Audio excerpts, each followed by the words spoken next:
You see, I'm a simple college student living alone in an apartment.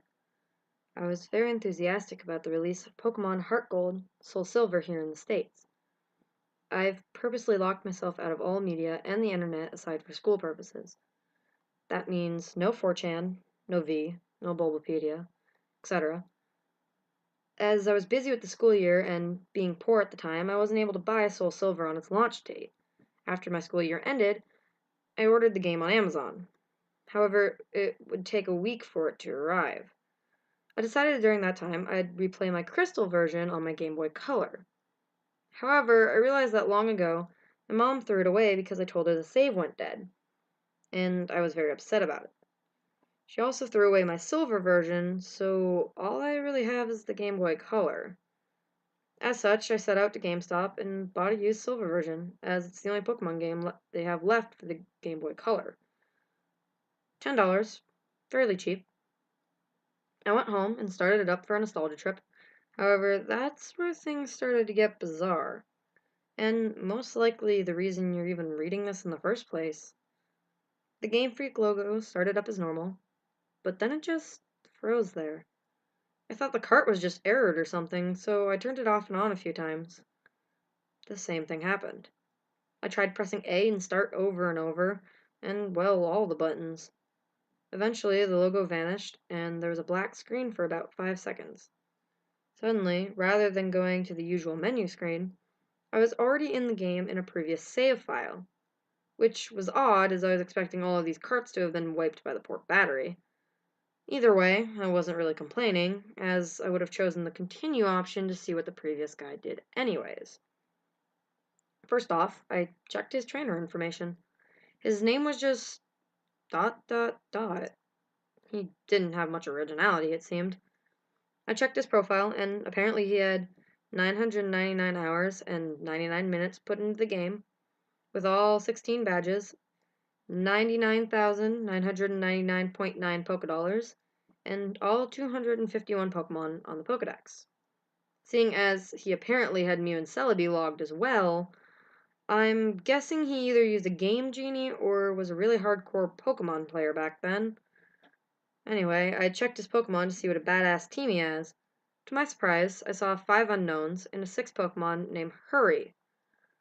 I'm thinking that must have been some cruel joke by the person who last played the game, but I decided to check the profiles of those Pokemon anyway. As expected, they were different letters of unknown, all level 5. I was a bit shaky with my unknown alphabet at the time, but I identified the word and spelled out to be leave. As for the 6 Pokemon, it turned out to be a Cyndaquil. Mind you, this was before there were individualized Pokemon icons. The Cyndaquil looked normal, but it was only level 5, with only 1 HP left and 2 attacks, Leer and Flash. I don't know why they named him Hurry, but at the time I just disregarded it. The most eerie thing was that, despite my volume being at max, none of the Pokemon had said their usual cries, just pure silence. Having enough of the team, I closed it. I was parked at what appears to be a room inside Bellisprout Tower. However, for some reason, there were no NPCs around. Even more eerie was that the pillar in the middle didn't move at all, as if it was just leaning on its side. There's no music at all, and no exit or ladder, or at least I thought there wasn't. I walked around for a few minutes, but couldn't seem to find a way out. This was certainly not a room I've seen in the Bellsprout Tower before. I tried checking my items for an escape rope, but the bag was completely empty. There wasn't any wild Pokemon either. Finally, I managed to find a ladder, which turned out to be behind the pillar. The screen turned black, and the music finally started playing. I had a sudden chill as I recognized that melody I heard to be the theme you hear when you listen to the radio at the Alph ruins where the unknown are. I immediately realized that it wasn't a loading transition, but rather I was in a dark room and would need flash. Before I took care of that, though, I immediately checked my Pokegear to change the radio to something a bit more pleasant. Yet it turned out that there was no radio card, or even a phone or a time card. There's only a map card in which Gold, from earlier, and I'm going to call him Gold from now on, was just walking in a midst of black. I recall that Cyndaquil has Flash, so I turned off my poke gear and made Cyndaquil use Flash. I didn't see any message saying Hurry has used Flash or anything like that. The room just became lit, and I soon regretted it. The room was a chilling blood red, with a linear gray path heading south. The ladder I'd used to go up or down was not there at all. I had no choice but to head south. The screen got darker every 20 steps I made, until finally I made it to the end, which appeared to be a sign. I read the sign, and it said, "Turn back now." Suddenly I was asked to answer yes or no, but there was no question asked. I chose yes, as I had no idea what was being asked of me, and the screen went black again, making a ladder climbed sound. The unknown radio music stopped, and in a few seconds it was replaced with the not as creepy polka flute radio music.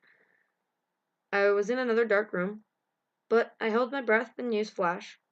Suddenly it said, "Hurry has fainted," which was odd since I recall that he had no status condition like poison on him. And I clearly was not in a battle. I checked my Pokemon quickly, and suddenly he's no longer in my party at all. In fact, after a bit of investigating, none of my Pokemon were there, but they were all replaced with level 10 unknown. I did the same thing as before, and spelled them out. My then team of unknown spelled, "He died." Either way, after that creepy change, the room was lit to reveal myself in a very small room that appears to be only 4 squares big.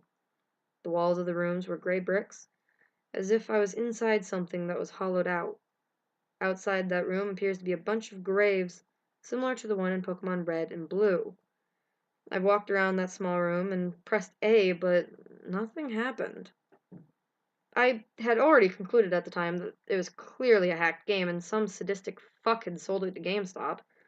However, my curiosity kept me going. I checked the trainer profile of dot dot dot again, only to find that the sprite of gold was missing his arms. He also seemed to appear less smug, but it seemed more sad and empty in a way that I don't know how to describe. For some reason, it also said that he had 24 badges, which was clearly impossible within the game. After a few minutes of aimless wandering, my character suddenly spun and did the escape rope spinning animation. Instead of flying up, however, my character spun downwards, slowly, as if sinking. After that screen, the music stopped. After I finally landed, the overworld sprite of gold was colored differently. Instead of the usual red color he dons, he appears completely white now, including his skin. It's as if he came straight from the colorless Game Boy games, placed into a colored background of a Game Boy Color. I checked his profile, and now, well, it's as white as his overworld sprite. He's also lost his legs and has what appears to be bloody tears in his eyes. It also says he has 32 badges, which starts to disturb me as this change in number seems to represent something important. I also checked my Pokemon, which this time contained 5 unknowns and a level 100 Celebi without a nickname. The unknown are this time leveled 15, and they spell out the word dying. I checked the Celebi's profile. It was a shiny Celebi, except there's only half of the sprite. 1 leg, 1 arm, 1 eye. And it only has 1 attack. Perish Song. The area I was in itself was the Sprout Tower, with the immobile pillar as before, except everything is apparently red now. I walked north for what felt like forever. Eventually, I encountered some generic men and women NPC. They were all lined up to the side, just facing the long, slantish pillar in the middle. They were also white, and nothing happened when I tried to speak to them. I kept on going north until eventually the pillar finally appears chopped off, with a transparent red in that spot. I went up to red, and without even pressing A, I was suddenly engaged and finally in battle. The music starts again, which sounds like the unknown radio music once more, but played backwards for some reason. Gold's back battle sprite matches his front one, with the bloody eyes, white skin, and lack of arms, while Red's sprite was the same as before in GSC, except transparent. The text simply said, "wants to battle," as if he has no name, and both of us only have 1 Pokemon, which is weird, as I could have sworn I had 6 with the unknowns. My shiny Celebi came out, conveniently with half a sprite for the back as well. The shiny noise and animation were different, as the sound it made was like multiple screech attacks being used consecutively one after another. Red sent out a seemingly normal male Pikachu, except he's level 255, and his sprite seems sad. He has tears in his eyes. Rather than the usual fight item Pokemon run menu, I was only given the option to use the attacks. Since Celebi only has one, I chose it. Naturally, since Pikachu is level 255, he went first. Pikachu used Curse, lowering its speed and raising his other stats. I'm not even sure if Pikachu can use Curse. Celebi used Perish Song. In 3 turns, both Pokemon get KO'd. But it's not like I have a choice.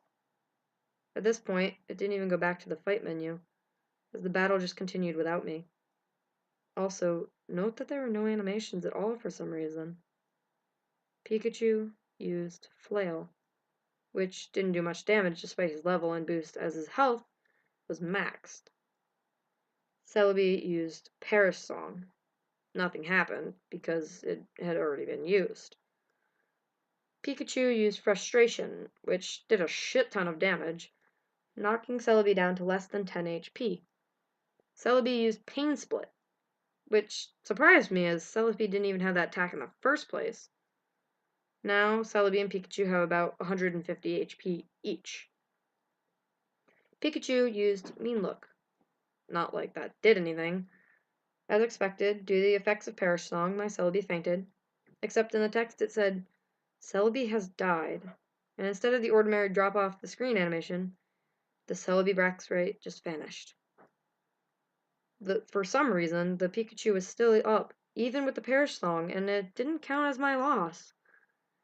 Pikachu used one more different attack beyond its 4 attack limit. Pikachu used Destiny Bond. Afterwards, it said Pikachu has died, with a slow fade-out animation. Apparently, I was the winner somehow, as the transparent red sprite showed up and said, well, nothing. Just a bunch of dots. At that point, I was just freaked out, as that transparent red sprite was suddenly beheaded, leaving nothing but his transparent body. The battle then ended at that point and faded out along with the music. I was suddenly back in the overworld, with another change to Gold Sprite. He's now as transparent as Red's overworld sprite. I quickly checked Gold's profile, where this time the only thing remains of him is his head, with a transparent skin. Head was zoomed in a bit, showing a black void in his eyes.